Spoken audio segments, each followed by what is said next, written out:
through it. So for you to defeat the system, you have to travel in the spirit to see who you are confronting with. Oh, do you understand what I'm saying?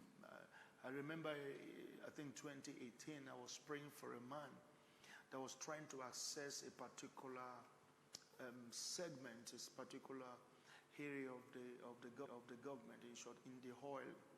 And we began to pray, and I said to him, sir, for you to penetrate this, because he needed a particular aspect of it, you know, you have to deal with the spirit, you know. And he decided to go on a 30 days fast, and I said, I will pray with you after your 30 days fast. On the 29th and 30th day, he said God took him to somewhere in the south, and he was fighting a demon looking like a milk kind of demon.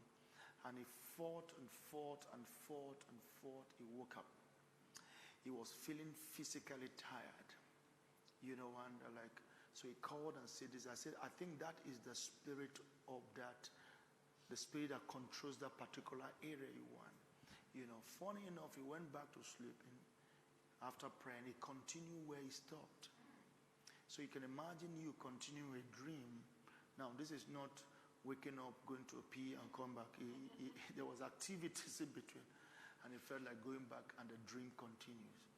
Anyway, he got victory over it, and the mysterious way he penetrated it physically became so obvious because he doesn't know anybody, and for that time, the person in charge of that thing, that particular area, appointed and chose his own company to carry out the deal. He doesn't know him anywhere. And everything, and he won because he won in the spirit realm. So this is what God did. You know, sometimes when battles become too fierce physically, check yourself if you are dealing with the behind the scene activity. Is that okay?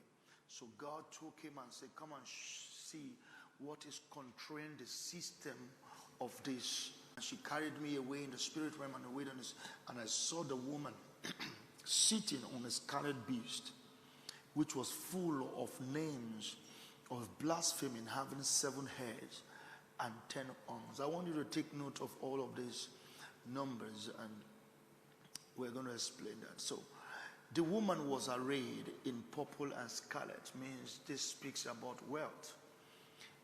Scarlet and adorned with gold and precious stone and pearls, having in her hand a golden cup full of what?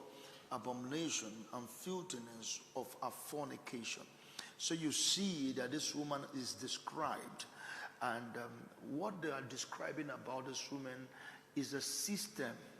She's wealthy, she's full of adornment, she was wonderfully decorated, and she has a cup, you know, and these things that looks physical in the description has a spiritual implication on men. And verse next, and on her forehead a name was written. A name was written, Mystery Babylon, the great mother of harlots and of the abominations of the earth. Did you see what is written on her forehead? Mystery Babylon, the great mother of harlots and of the abomination of the earth. I remember when I was in secondary school, my dad had a book like that. I think I was in SS1 or so, and I read a book about Mystery Babylon. Interesting book. You can find it if you want, if you're interested in reading about system. I read this book many years ago. Many of you were not born. You know. Verse 6, and I saw the woman drunk with the blood of the saints and with the blood of the martyrs of Jesus. And when I saw her, I marveled with great amazement. So all of these killings of Christians, there is a system behind it. There is a spirit behind it. There is something behind it. Then let's look at the meaning of the woman and the beast. But the angel said to me, why did you marvel? Why are you surprised?